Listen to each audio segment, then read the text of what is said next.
நீங்கள் கடையில் போய் ஒரு ஸ்நாக்ஸ் வாங்குறீங்க, ஒரு பிஸ்கட்டோ சிப்ஸோ அந்த மாதிரி ஏதோ ஒரு ஸ்நாக்ஸ் பாக்கெட் வாங்குறீங்க. அதை வாங்கிட்டு அது பின்னாடி திருப்பி பார்த்தீங்க அப்படின்னா அதில் இன்க்ரீடியன்ஸ் லிஸ்ட்டில் கண்டிப்பாக இந்த ஒரு விஷயம் இருக்கும். அதுதான் பாம் ஆயில், செம்பனை எண்ணெய். இதை ரேஷன் கடையில் கொடுக்குறாங்க, சமையலுக்கெல்லாம் பயன்படுத்துகிறோம். அது எல்லாத்தையும் தாண்டி இன்னைக்கு மார்க்கெட்டில் இருக்கக்கூடிய பெரும்பாலான ப்ராசஸ்டு ஃபுட்ஸில் இந்த பாம் ஆயில் அதிக அளவில் பயன்படுத்தப்படுது. இது உடலுக்கு நல்லதா கெட்டதா, சாப்பிடலாமா வேண்டாமா, அதெல்லாம் தெரிஞ்சுக்கிறதுக்கு இந்த பாம் ஆயில்னா என்ன அப்படின்றத தெரிஞ்சுக்கணும். உயரத்தில் சிறிதாக இருக்கக்கூடிய ஒரு பனை மரம் தான் செம்பனை அப்படின்றது. இதிலிருந்து விளையக்கூடிய ஒரு பழத்துல இருந்து தான் இந்த ஆயிலை வந்து பிரித்து எடுக்கிறாங்க. இந்த பழத்தோட சதை பகுதியிலிருந்து பிரிச்செடுக்கக்கூடிய எண்ணெய்க்கு பேர் தான் பாம் ஆயில் அப்படின்றது. அதோட மையத்தில் கொட்டை இல்லை விதை, அதிலிருந்து பிரிச்செடுக்கக்கூடிய ஆயிலுக்கு பேர் பாம் கர்னல் ஆயில் அப்படின்றது. இந்த பாம் ஆயிலை உணவுப் பொருட்கள் அதிகமாக பயன்படுத்துவாங்க. பாம் கர்னல் ஆயிலை காஸ்மெட்டிக்ஸ், அழகு சாதன பொருட்களில் அதிகமாக பயன்படுத்துவாங்க. இந்த பாம் ஆயிலுக்குள்ள என்ன இருக்கு, இதோட ஸ்ட்ரக்சர் என்ன அப்படின்னு சொல்லி கேட்டீங்கன்னா, ஃபேட்டி ஆசிட்ஸை பொறுத்த வரைக்கும் சேச்சுரேட்டட் ஃபேட் அப்படின்றது 50% இருக்கு. ரிமைனிங் 50% அன்சாச்சுரேட்டட் ஃபேட் இருக்கு. விட்டமின்ஸ் அண்ட் ஆன்டி ஆக்சிடென்ட்ஸை பொறுத்த வரைக்கும் பாம் ஆயிலில் விட்டமின் இ வந்து அதிக அளவில் காணப்படுது. டோகோட்ரைனோல்ஸ் அப்படின்னு சொல்லக்கூடிய ஃபார்ம்ல இந்த விட்டமின் இ வந்து இருக்கு. இதுவே ஆன்டி ஆக்சிடென்ட்டாகவும் செயல்படும். அது போக பீட்டா கேரோட்டின் அப்படின்ற ஒரு காம்பவுண்டும் இருக்கு. இதை நம்ம கன்சியூம் பண்ணும்போது விட்டமின் ஏயா கன்வெர்ட் ஆகுது. ஸோ பாம் ஆயிலை பொறுத்த வரைக்கும் விட்டமின் இ ரிச்சா இருக்கக்கூடிய ஒரு ஆயில்னு சொல்லலாம். சரி, இன்னைக்கு ஒரு பொதுவான ஒரு இமேஜ் ஒன்று இருக்கு, பாம் ஆயில் அப்படின்னா கெடுதி அப்படின்னு சொல்லிட்டு. இதுக்காக அவங்க குறிப்பிடக்கூடிய காரணம் என்னன்னு சொல்லி கேட்டீங்கன்னா, சேச்சுரேட்டட் ஃபேட். நம்ம முன்னாடியே சொல்லியிருந்த மாதிரி பாம் ஆயிலை பொறுத்த வரைக்கும் சேச்சுரேட்டட் ஃபேட் அப்படின்றது 50% வரைக்கும் இருக்கு. ஸோ பாம் ஆயில் அப்படின்றது ட்ரைகிளிசரைட்ஸால உருவானது தான். இதுல சேச்சுரேட்டட் ஃபேட்டை உருவாக்கக்கூடியது பால்மெட்டிக் ஆசிட், ஸ்டீயரிக் ஆசிட் அப்படின்றது. ஸோ இப்போ இதால பாதிப்பு இருக்கா அப்படின்றது தெரிஞ்சுக்கிறதுக்கு ஃபர்ஸ்ட் இந்த ஃபேட்னா என்ன அப்படின்றத நம்ம புரிஞ்சுக்கணும். ஃபேட்ஸ் அப்படின்றது 95% ட்ரைகிளிசரைட்ஸ் தான். இந்த ட்ரைகிளிசரைட்ஸ் என்ன ஃபார்மேட்டில் இருக்குது, என்ன ஸ்ட்ரக்சரில் இருக்குது அப்படின்றதுக்கு தகுந்த மாதிரி அது என்ன விதமான ஃபேட் அப்படின்றது முடிவாகுது. இந்த ஃபேட் அப்படின்றது மனிதனோட உடலுக்கு தேவையான ஒன்று தான். செல்ஸை பில்ட் பண்ணுறதா இருக்கட்டும், எனர்ஜியை ஸ்டோர் பண்ணுறதா இருக்கட்டும், இந்த மாதிரி பல வகைகளில் உடலில் பல வேலைகளை வந்து இந்த ஃபேட் வந்து செய்யுது. பொதுவாக இந்த ஃபேட்டு ட்ரைகிளிசரைட்ஸ் தான் அப்படின்னாலும் கூட அதோட ஸ்ட்ரக்சரை வச்சு இதை டைப்பாக பிரிக்கிறாங்க. Saturated fat, unsaturated fat, trans fat அப்படின்னு சொல்லி. இந்த அன்சாச்சுரேட்டட் ஃபேட் மட்டும்தான் உடலுக்கு நன்மை தரக்கூடியது. சேச்சுரேட்டட், டிரான்ஸ் ஃபேட் இந்த ரெண்டுமே வந்து உடலுக்கு தீங்கு விளைவிக்கக்கூடியது. அதுக்கு அர்த்தம் என்னன்னு சொல்லி கேட்டீங்கன்னா, இந்த சேச்சுரேட்டட் ஃபேட்டையோ டிரான்ஸ் ஃபேட்டையோ நம்ம அதிக அளவில் உட்கொள்ளும் போது அது நம்மளோட உடல்ல பேட் கொலஸ்ட்ராலை வந்து உண்டு பண்ணும். இந்த பேட் கொலஸ்ட்ரால் அப்படின்றது எல்டிஎல், லோ டென்சிட்டி லிப்போப்ரோட்டீன், குறைந்த அடர்த்தி கொண்ட கொழுப்பு புரதம். இந்த கொழுப்பு அதிகமாச்சு அப்படின்னா நம்ம உடல்ல இருக்கக்கூடிய ரத்த நாளங்கள்ல இந்த கொழுப்பு கொஞ்சம் கொஞ்சமா சேர ஆரம்பிக்கும்.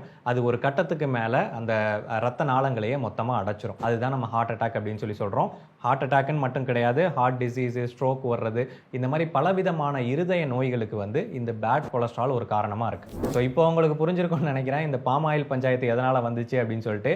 அதில் 50% சேச்சுரேட்டட் ஃபேட் இருக்குது அப்படின்றதுனால தான் இதை எடுத்துக்காதீங்க, கன்சியூம் பண்ணாதீங்க, உணவுக்கும் பயன்படுத்தாதீங்க அப்படின்ற மாதிரி பலவிதமான அவேர்னஸ் வீடியோ இன்னைக்கு ஆன்லைனில் இருக்குது. சரி, சேச்சுரேட்டட் ஃபேட்னால பிரச்சனை அப்படின்றது தெரியும். பாம் ஆயிலில் மட்டும்தான் அந்த சேச்சுரேட்டட் ஃபேட் இருக்கா அப்படின்னு சொல்லி கேட்டிங்கன்னா கிடையாது. தேங்காய் எண்ணெயில் 80% சேச்சுரேட்டட் ஃபேட் இருக்குது. பட்டரில் 51% இருக்குது, நெய்யில் 60% இருக்குது, நல்லெண்ணெயில் 14% இருக்குது, சன்ஃப்ளவர் ஆயிலில் 10% இருக்குது. இந்த மாதிரி நம்ம அன்றாடம் பயன்படுத்தக்கூடிய சமைக்கக்கூடிய எண்ணெயாக இருக்கட்டும், இல்லை நம்ம சாப்பிடக்கூடிய உணவுப் பொருட்களாக இருக்கட்டும், இந்த மாதிரி பலவிதமான இடங்களில் இந்த சேச்சுரேட்டட் ஃபேட் இருக்க தான் செய்யுது. இன்னும் சொல்லணும் அப்படின்னா, நீங்கள் சேச்சுரேட்டட் ஃபேட்டுக்கு பயப்படுறீங்க அப்படின்னா தேங்காய் எண்ணெயை யூஸ் பண்ணக்கூடாது. அதிலலாம் 80% வரைக்கும் சேச்சுரேட்டட் ஃபேட் இருக்குது. ஸோ இந்த மாதிரி இருக்கும்போது பாம் ஆயில் மட்டும் என்ன பாவம் பண்ணுச்சு அப்படின்னு சொல்லி கேட்டிங்கன்னா, அது மலிவாக கிடைக்கக்கூடிய ஒரு பொருள். இப்போ தேங்காய் எண்ணெயோட விலை அதிகம் அப்படின்றப்போ அந்த தேங்காய் எண்ணெயை பரவாயில்ல எல்லா இடங்களையும் பயன்படுத்த முடியாது. வீட்டில் ஸ்பெஷலைஸ்டாக நம்ம சமைக்கிறதுக்காக பயன்படுத்தலாம். அது போக இண்டஸ்ட்ரியல் சைடில் பார்த்தோம் அப்படின்னா இதை பயன்படுத்த முடியாது, விலை அதிகம். ஸோ அப்போ விலை மலிவாக இருக்குது அப்படின்றதுனால தான் இந்த பாம் ஆயில் பரவலாக பயன்படுத்தப்படுது. பட் அதில் உள்ள பிரச்சனை என்னன்னு சொல்லி கேட்டிங்கன்னா, இது அதிக இடங்களில் பயன்படுத்தப்படுறதுனால நம்ம அறிஞ்சோ அறியாமலோ அதிக அளவில் இந்த சேச்சுரேட்டட் ஃபேட்டையும் உள்ள திணிச்சிக்கிட்டு இருக்கும். அப்போ இங்கே பிரச்சனை பாம் ஆயில் கிடையாது, அந்த பாம் ஆயிலை நம்ம அதிகமான ப்ராடக்ட் மூலமாக உட்கொள்றது தான். சரி, இது ஏன் விலை மலிவாக இருக்குது அப்படின்ற கொஸ்டின் நம்ம மைண்டில் ஓடும் இல்லையா? அதுக்கு முக்கியமான காரணம் இது கொடுக்கக்கூடிய ஹை ஈல்டு, அதாவது அதிகப்படியான விளைச்சல். ஒரு குறிப்பிட்ட லேண்டில் எண்ணெய்க்காக வேறு எந்த ஒரு பயிரையும் நீங்கள் பயிரிடுறீங்க அப்படின்னா இந்த பாம் ஆயில் கிடைக்கக்கூடிய அளவுக்கு வந்து உங்களால் அதில் எண்ணெயை எடுக்க முடியாது. இல்லை நீங்கள் சொல்லலாம் இதை விட பெட்டரான பயிர்கள் இருக்குது, அதிலிருந்து அதிகப்படியான எண்ணெயை எடுக்க முடியும் அப்படின்னு சொன்னாலும் கூட அதிக லாபத்தை கொடுக்கக்கூடியது இந்த பாம் ஆயில் தான். ஏன்னா அதோட விளைச்சலுக்கு நீங்கள் பெரிய அளவில் செலவு பண்ண தேவை இருக்காது, அவுட்புட்டில் நல்ல க்ரோத்தையும் கொடுக்கும் அப்படின்றதுனால தான். இந்த வெண்ணெய், விளக்கெண்ணெய், நல்லெண்ணெய், தேங்காய் எண்ணெய்லாம் எங்களுக்கு தெரியும். பாம் ஆயிலை பற்றி சொல்லு, அது ரேஷன் கடையில் கொடுக்குற எண்ணெயை திங்கலாமா வேணாமான்னு சொல்லு அப்படின்னு தானே கேட்குறீங்க. இது ஒரு நல்ல கேள்வி. சொல்கிறேன். ஆக்சுவலாக நம்ம யூஸ் பண்ணக்கூடிய இந்த மாதிரி சமையலுக்காக பயன்படுத்தக்கூடிய பாம் ஆயில் எல்லாமே வந்து refined oil. So original palm ஆயிலில் வந்து அதோட ஸ்மெல்லு, அதோட கலரு, அதோட டேஸ்ட்டு எல்லாமே அப்படியே இருக்கும். அதை வந்து இண்டஸ்ட்ரிக்காக பெரும்பாலும் பயன்படுத்த முடியாது. ஏன் நம்மளே கூட அந்த ஆயிலெல்லாம் வாங்க மாட்டோம். ஏன்னா அதில் வந்து அவ்வளோ திக்கான ஃப்ளேவர்ஸ் எல்லாமே இருக்கும்.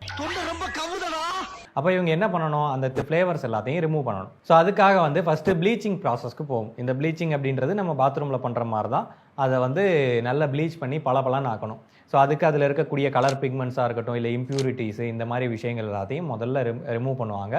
அதுதான் ப்ளீச்சிங் அப்படின்றது. அடுத்தபடியாக டீஆர்டரைசிங். அதில் இருக்கக்கூடிய அந்த ஸ்மெல்லு, ஃப்ளேவரு இது எல்லாத்தையும் தூக்கிடணும். ஏன்னா அப்போ தான் வந்து அது அவங்க தயாரிக்கக்கூடிய ப்ராடக்டோட மேட்ச் ஆகும்.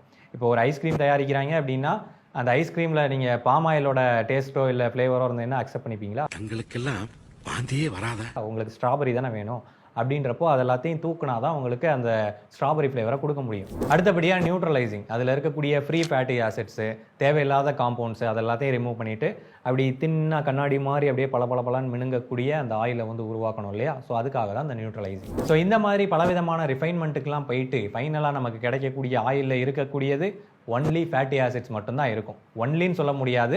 சில traces of vitamin E and vitamin A அந்த மாதிரி ட்ரேசஸும் இருக்கும், இல்லைன்னு சொல்ல முடியாது.